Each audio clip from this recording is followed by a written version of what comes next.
Hello, everyone. Benjamin Lindsay here, managing editor at Backstage. If you're tuning in, then you know that we are here speaking with Lucifer star Tom Ellis. Just give it a minute here, and he'll be joining us in just a moment. And we'll be talking all things Lucifer, acting career, and just checking in with one of our favorite Netflix actors. Very excited to be speaking with him. Hello. Hey, Tom. Hey, man, how are you? I'm good. How are you doing? I'm all right, thank you. This is Benjamin Lindsay here from Backstage. Thanks for making the time to chat with us. Thanks for having me, Benjamin. Very nice to see you. Yeah, of course. Now, before we get started here, I do just want to point out I love seeing your grid lately.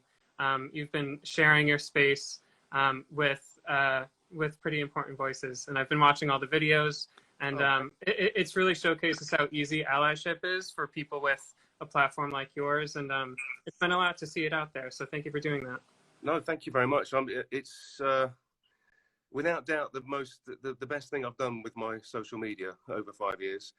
And Brandon Kyle Goodman, who's been doing his Black Folks Talks on my platform and on his, he's been a friend of mine for a long, long time. But I think that in this time at the moment, he's found his voice and he's found his calling in terms of talking to people, and I just wanted to help him in any way that I could do that and get his voice out there. And these, as you say, these conversations are, if I hadn't been doing this, I don't know if I would have listened to them, and I'm so glad that I have, because now I'm kind of actively encouraging other people to do it as well. Obviously there are sort of difficult and awkward conversations out there, but I think confronting them as opposed to just pretending they're not there is the way to go about it. So certainly, it's been a challenging time the last few months, but I think that people are going to be the thing that get us out of this. Yeah. I mean, there's so much going on in the world. Obviously, the Black Lives Matter movement, just a thread within that.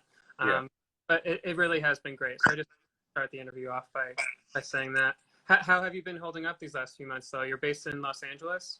I'm based in LA. Yeah, it's been tough. I mean, the toughest thing for me is that when we finished, or when we pulled the plug early on Lucifer, we didn't quite finish season 5. That I was kind of stuck here. Normally, I'd be traveling back and forth to the UK to see my kids. Right. Yeah. So I was just in a place of like, oh gosh, what do I do?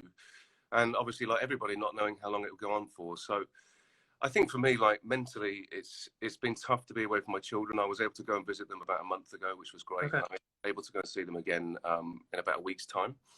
But staying positive, trying to do what I can in the time that I've got to keep going, keep moving forward, because that's the thing, isn't it? If we sit and ponder everything for too long, it gets the better of us. Exactly. I didn't realize that you're separated right now. That can't be easy. But good that you're back over there when you can. Yeah, exactly. And thank goodness for FaceTime and things like this, because that's been a huge savior. But yeah, it's been challenging for that's the thing, isn't it? These circumstances that are out of everyone else's control, they put a magnifying glass on the the situations in your own life. And I think that's been both good and bad, actually, in the last 6 months. I think people have had a lot of time to reflect when normally they wouldn't. Yeah. It lets you deal with your own things. It does, indeed. It does. So how far along in production were you on season 5 before the shutdown? So we were about 6 days, I think, finished. We were 6 days away from finishing. Okay, so you were pretty far. Sorry. You were pretty far along. You were in it. We were really far along. We were in our final episode, and it was at the end of a very long season, and we were gearing up for this big kind of finale, and then COVID hit.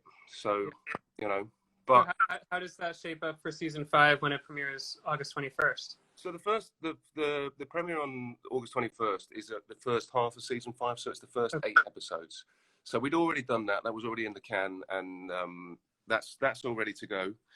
And then the second half of season 5 is 95% ready to go, but we've got to come back and shoot that 5%, and then that we'll do that first before we get into the filming of season 6. Got it. So I don't know when the second half of season 5 is being planned to air, but obviously it just depends on when we're able to get back and finish it. Yeah. Well, you don't want to leave the fans without that finale, so you can't just do everything. Oh my gosh. Yeah. Oh, that would be horribly teasing to do exactly. that. Well, in terms of season 5, I know that you're playing double duty now as Lucifer and Michael, his twin brother. What was that process like, and was it a new challenge to the character and to the project? It was a new challenge to me, that's for sure. I mean, what I realised is, playing Lucifer for 5 years, it's very easy for me to step in and out of Lucifer's skin. Playing a new character on a set, it messed with my head a little bit, and I kind of, for a long time felt a bit like a fraud in front of all my friends and colleagues. But it was nice to sort of think about a different character for a while. Yeah, for sure. So I had a certain set of rules that I had to work in. We're always up against it on time when we're shooting on our show. There's so much to pack in and we don't have a lot of time. So in terms of Lucifer and Michael being different, I had to kind of go old school in that and think about physicality and voice and like how a character walks, as opposed to any sort of transformative prosthetics or anything like that. Right. So, you go to your training and to the it was like going back to the theatre. I do remember having an experience actually going to see Ildi, who's one half of our show running team, and Sherwin Shalati, who directed the first episode of season 5. And I was just talking about Michael and what I wanted to do with him, and sort of got up in the room and started talking in what I believed his voice would start to sound like, and walking around. And I said to them, I want to make him different in terms of Lucifer is a very flamboyant and open character, literally very open. His arms are wide, and Michael, I wanted to make him the opposite. So I wanted to make him very closed off and a very quiet character, an observer as opposed to a talker. That was my starting points for him, really. And then a few things sort of evolved out of that when we were working. That's great. And in terms of, once you had the character of Michael built, were you acting alongside a body double very often without revealing too much of how these two characters interplay this season? Was it interesting to be kind of sharing the screen with ultimately yourself at one point? Allow myself to introduce myself. Yeah. No, it was a strange experience. I had this wonderful guy called Phil who came in and basically was my acting double. So if I was playing Lucifer, he would play Michael, and then vice versa. And he was fantastic because he learned both sets of lines as well. So and when he was playing Michael, for example, he'd be doing it. I'd go, could you just maybe move over here and stand a little bit this way? Or it was. So I had to have an awareness outside of playing the character I was playing at the time. So it was a bit discombobulating, I think is the word that a little bit, yeah. People say. And then also, I didn't just have an acting double. I had, because there were some stunt sequences as well, I had a stunt double as Lucifer and a stunt double as Michael. Two separate guys. Okay. So there was me, a stunt double as me, a stunt double as Michael, a guy playing Michael, and another one. So basically, there was 5 of me just walking around on set. Yeah. These stunt guys with like black stubble just drawn on their faces. Not bad. So you're seeing double on set while seeing quadruple. Exactly. Yeah. Not bad. Well, before we get started here, I do want to just thank everyone for tuning in right now. We're at about 6,000 viewers, which is awesome. Our social media manager is on the line and open to audience questions that we'll be vetting and submitting by the end of this conversation. So if you feel like dropping something in the comments, feel free. And thank you again, Tom, for joining us. Thank you. Now, Backstage, our audience very much is kind of that early career working actor and creator. So I'd love to take a walk down memory lane a little bit. Sure. What was the first years for you like out of school? I know that you got your training in Scotland. Did you have years as kind of a struggling actor, hitting the pavement, doing the audition room, the whole hustle? I mean, in the grand scheme of things, I've had quite an easy time of it. I was fortunate enough to get a job before I finished at drama school. Oh, So excellent. I left a little bit early to go and do that. And essentially, when you go to drama school, that's what you want, is to come out and start working. So I went from that, and then for my first kind of like year coming out of drama school, I just went from job to job to job to job. Okay. Uh, So blessed. and that was great. I was Not really the typical. and also, you know, I spent the first 2 years of my career just taking everything that I got, as opposed to kind of like being picky, because I just didn't know enough about the industry, and I didn't know enough about myself really to know what it was that I wanted to do, or where I was setting my sights. So yeah, no, I was, on the fortunate side of the acting heap, in terms of I'd never really had to do anything other than acting since I left drama school to service my life. That's the dream. That's the I dream. know. Well, I think that if I was talking about achievements at drama school, the notion of coming out and be a self-sustaining actor, not about being rich and famous or anything like that, but just being someone who acts and does that for their living and doesn't have to do anything else. That to me felt like I'd made it. Yeah, certainly. What was the turning point where you went from saying yes to everything to actually, strategy might not be the right word, but just having kind of a foresight to what you wanted your career to look like? I don't know if there was any particular point. Only certainly as stuff that I'd done become more successful. I think Miranda, when I did Miranda in the UK, that was a big turning point for me, because it obviously gained huge popularity, and it gave me the sense that I had a bit more choice, or gave me the sense that I was definitely going to work, because I think that's an actor's biggest fear, is like, oh my God, I'm never going to work again. Right. And everyone still has it, even when you have a huge success, it's like, oh, myself. you covering your mic a bit. Oh, sorry. No. Is that better? Yes, better. Sorry. Yeah, I think every actor has that. It's just part of their DNA. It's like, am I ever going to work again? That fear, yeah. That fear, exactly, and that's sort of healthy fear that drives you. But as you know, Miranda took off a little bit. I just started to feel like that I would get jobs. So I had to think about, if I did get a job, what would the job be that I wanted to do, and what was that commitment? What did that mean to my life, and all of those things. So that's when I became a bit more discerning about it. You know, the more scripts that I read, the more I'm like, I can see where this is going. I don't know if I want to be part of that. I know what that is going to expect of me for the next couple of years or whatever. Yeah. And whether that's like a show that I don't think I'd be that interested in doing for 2 years, or, you know, I always feel like I never want to move too far away from comedy, because I love comedy.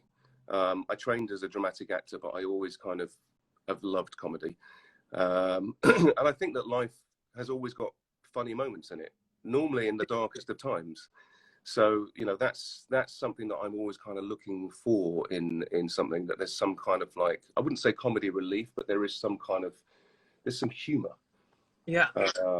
And that's kind of attracted me, in terms of that. You know, when I saw the Lucifer script, for example, that was the thing that I was like, this is the one, because it's got all the elements that I want, but it's really funny. It's about the way it's delivered. Yes. And you know, that's the way in which I've moved, basically, thinking about the long-term picture of things. That reminds me, in terms of finding the comedy and everything, just based on doing interviews like this, that there was one actor that told me that the best actors know how to disguise their lightness. So even in the drama, they are bringing some sort of levity or playfulness to what you're doing. And I mean, that's exactly what you're describing, even with the character like Lucifer. There's Absolutely. but also a humor. Well, I think a lot of people had preconceived notions of what this show Lucifer would be. Yeah. And because, you know, it's Lucifer, so it's about the devil, and everyone's head goes to a dark place immediately.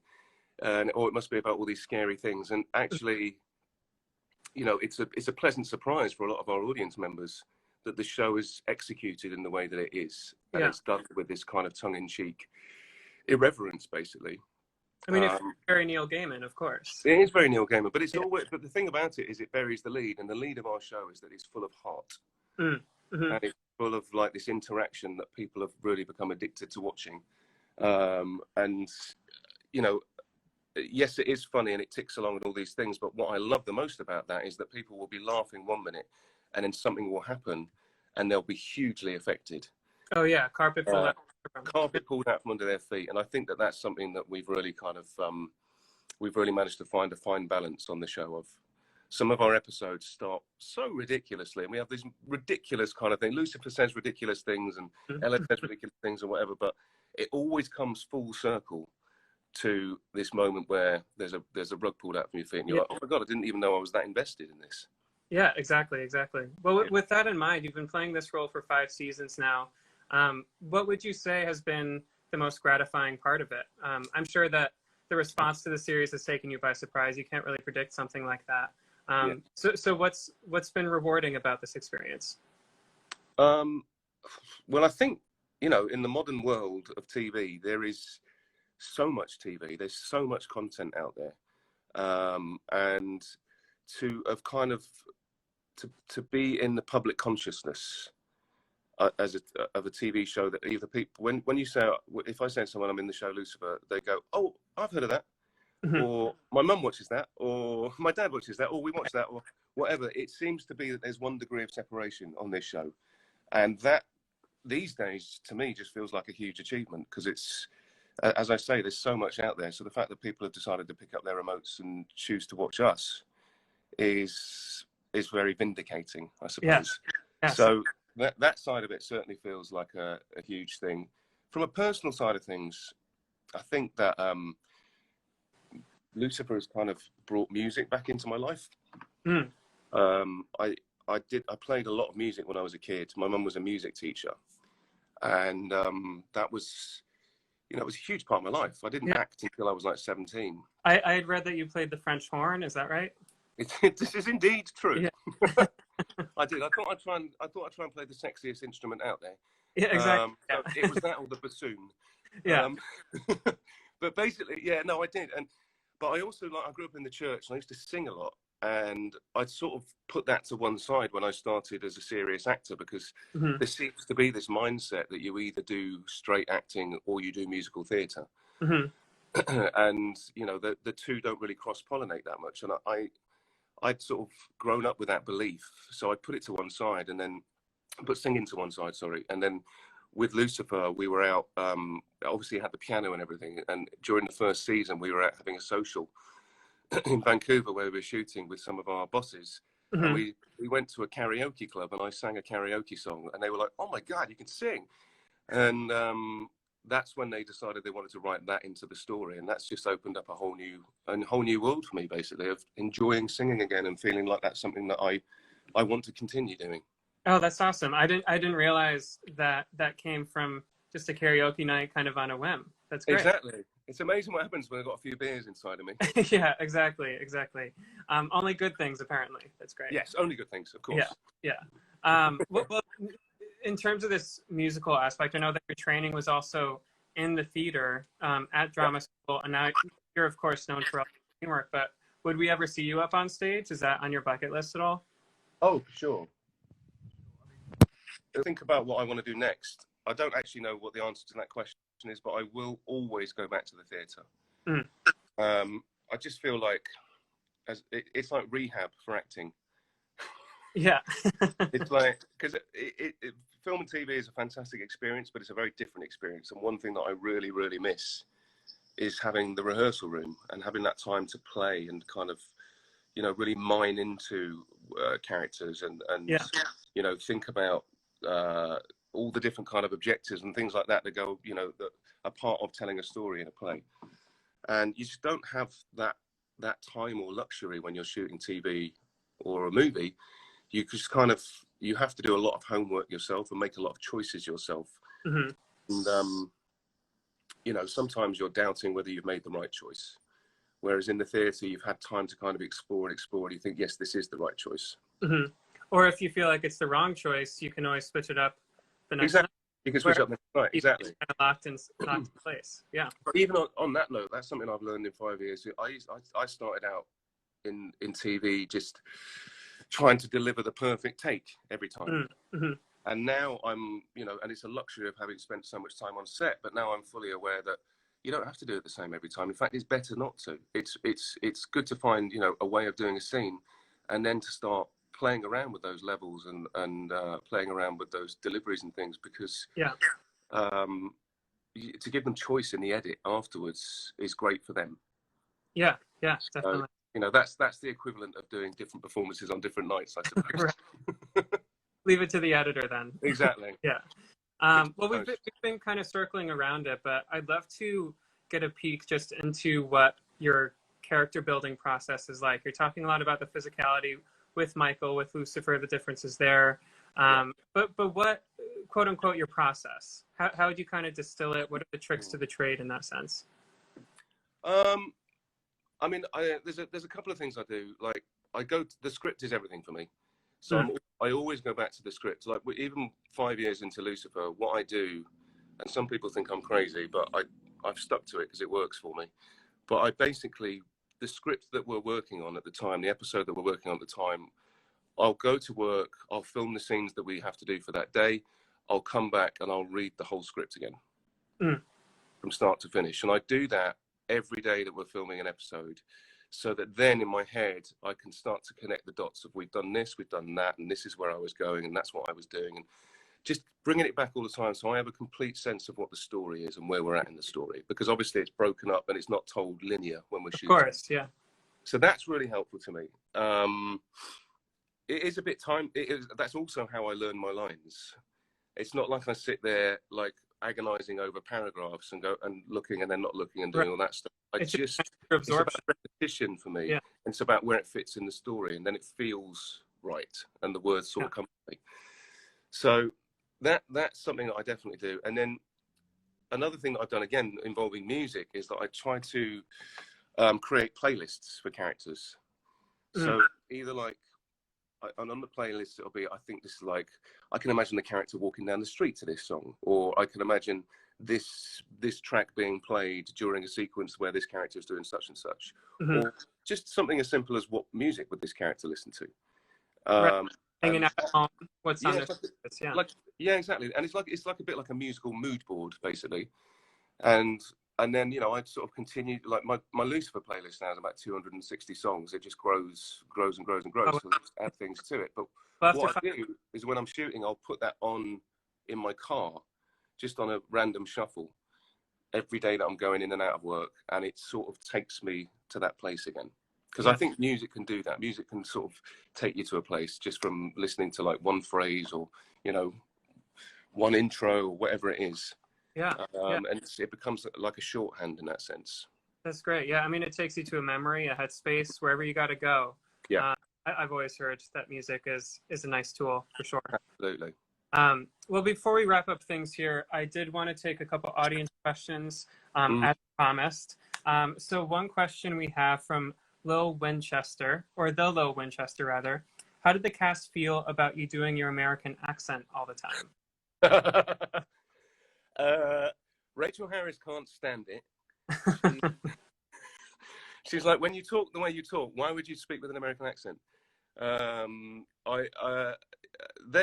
I mean, most of them are cool about it. I think it just threw people a lot. You know, it threw the crew as well. It's like, it's so weird for us hearing you talk like that, because you're so Scottish with voice. And that, in a sense, I was like, I felt like a bit of a fraud. I think I said that before about, you know, turning up on set and playing this new character. Yeah. So yeah, it threw people. I think it'll throw our audience a little bit as well. Yeah, it was good. It was also quite nice and affirming when American members of our, you know, crew would come up to me and say, you've got great dialect there. That was giving me a sense of like, yes, I'm doing my job well. Yeah, that's all the validity you need. Yeah, exactly. Also, in terms of Michael and Lucifer, we have DLE Hotski85. Interesting Instagram handle there. Does Michael like to drink as much as Lucifer? Michael does drink. I don't think he's quite got the liver of Lucifer. I think Michael likes to stay a little bit more lucid and just be aware of what's going on. Well, I'm excited to get to know him a bit better this season, for sure. Final audience question from Chloe Raquel 216. Taking it back to the beginning of your career, what persuaded you to become an actor? Oh my gosh. Well, I started a theatre studies class when I was 17 years old because I was stuck for a subject to do at school. And I'm going to tell you this, it's a bit embarrassing. The reason that I initially went to to the theatre studies class is that my old English teacher who used to run the class said, "Look, I know you're stuck for another subject to do. I'm teaching theatre studies. I've got 12 girls and I've got one boy. I need boys in the group." And And that's I what, was like, "How many girls?" And, you know, at 17, I was like, "This is the odds. I quite like these odds." So that was my motivation in the first yeah. instance. I'm not saying it was the right motivation, but weirdly, like about 2 weeks into doing these classes, I was like, "Oh my gosh, I actually really enjoy this." And that same teacher was the person that persuaded my parents that I should audition for drama school because she thought I had a chance.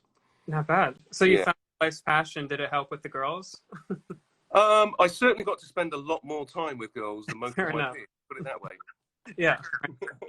Well, looking back to the beginning of your career, I like to tap these interviews off with the piece of advice that you give your younger self. So what have you learned along the years that you tell that young Tom straight out of school when he's getting his start? I think, you know, the hardest thing is in the industry is that you have to put up with a ridiculous amount of rejection, and that's not normal. So, you know, finding a way to somehow back yourself and believe in yourself and believe in your choices and believe that you have a uniqueness that no one else has got. That's a really good place to be, because we spend a lot of our time in this industry worrying about what people want from us, what the expectations are. You get a casting breakdown and they say it's this character and he's like he's like such and such in another thing and blah blah blah. And it's almost quite polluting, because what that does, it makes you sort of mimic things as opposed to find a real truth about stuff. Absolutely, yeah. So I think that, you know, backing your choices and doing the work, to be perfectly honest with you, my career started to turn around when I really worked a lot harder for my auditions. And I wanted to go into an audition as if I was turning up on my first day of on set, filming something. So having that kind of preparation, I think there's no excuse. Even if you get it late in the day with your audition, you know, you've got this thing tomorrow, there's no excuse not to stay up until 3 o'clock in the morning, working really hard on it and giving yourself the best opportunity. Yeah. I mean, you're carrying that work ethic with you today, reading through the script several Yeah, times over, getting it I know. Yeah. That's what I'm saying. People think I'm a bit crazy, but honestly, it's worked for me. So Awesome. Well, Tom, I think that's great words of wisdom to leave this on. Thanks so much for finding the time to chat with me today, and congrats on the new season. I'm looking forward to seeing it. thank you very much. And thanks to everyone who tuned in for this. Yes. Lots of love. We'll see you next time. Bye-bye. All right. Take care. Bye.